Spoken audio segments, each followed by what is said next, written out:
Professor Ray Brescia, the Honorable Harold R. Tyler Chair in Law and Technology here at Albany Law School. We've been talking about his book, which you can see over his shoulder, The Future of Change, How Technology Shapes Social Revolutions. Professor, we've been talking a lot about the relationship between these innovations in technology and how they drive social movements, how they drive change. One of the things that we have on our minds is how can students, advocates, and scholars use this information about this relationship to catalyze change? So it's a great question, and I think that the historical view I take in the book is that one of the ways that technology shapes social revolutions is that social movements often take the shape of the technology that they use to advance change. And the early social movements in the 19th century United States looked like the postal system, so much so that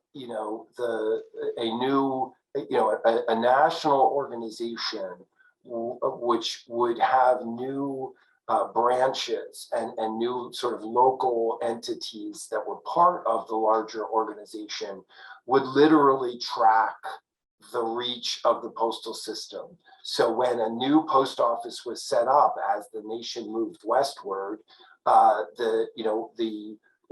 movement, that organization would get a new branch, a new local branch. And so that sort of what sociologists call a translocal network, which is a network made up of local entities connected to statewide, regional, and then a national organization. And that's really what the postal system looked like, but then B, what technologies looked like for the next 150 or so years, including the television.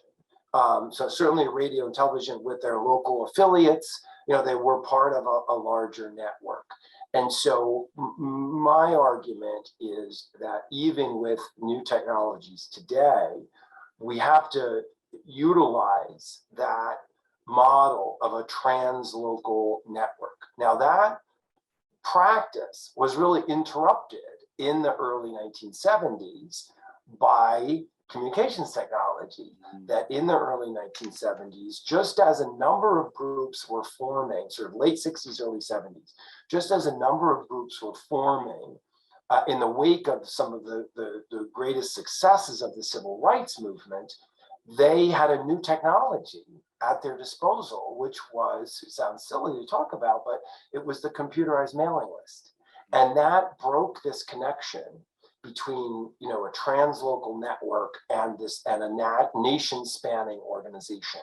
And organizations then, in the wake of the introduction of the computerized mailing list, then took on the shape of a national organization without these local hubs, that they were membership in name only, and they became very professionalized. And so I think that we also saw, those groups that assumed that shape didn't have the same sort of successes as the civil rights movement had just a decade before. Now, what I argue in the book, and I do a number of case studies of more recent social movements where they're getting back to that translocal approach, even though they're using more modern technologies. And I think that that's something that certainly the new technologies that we have allow for the national group without local hubs, but we're seeing organizations replicating some of that older style translocal network, but using the contemporary technologies to do so. So I think one of the key lessons I hope people take away from the book is that even though we have these new technologies, we can use them effectively to organize more like the organizations of the first 150 or so years of the American experience, where it was, a translocal network made up of local hubs connected to regional, state, and national organizations. Oh, that is so interesting. So it's actually by going back to that organizing principle of translocal to really maximize the potential of technology. Do you imagine that we could see an innovation that would render the translocal organizational structure less effective? Or are we just not there yet? Less effective than what?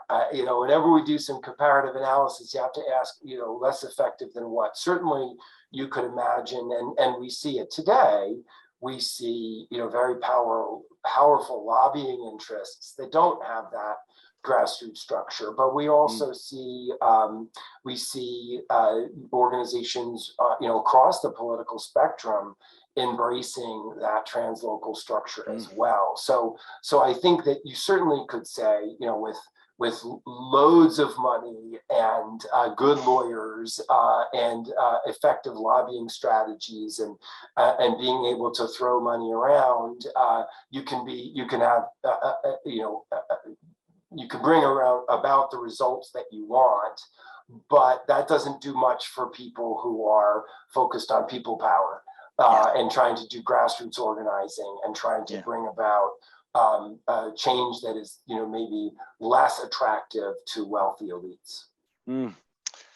Fascinating stuff. Professor, thank you for joining us. We really look forward to hearing more from you, especially about your new book, The Future of Change, How Technology Shapes Social Revolution. Thank you.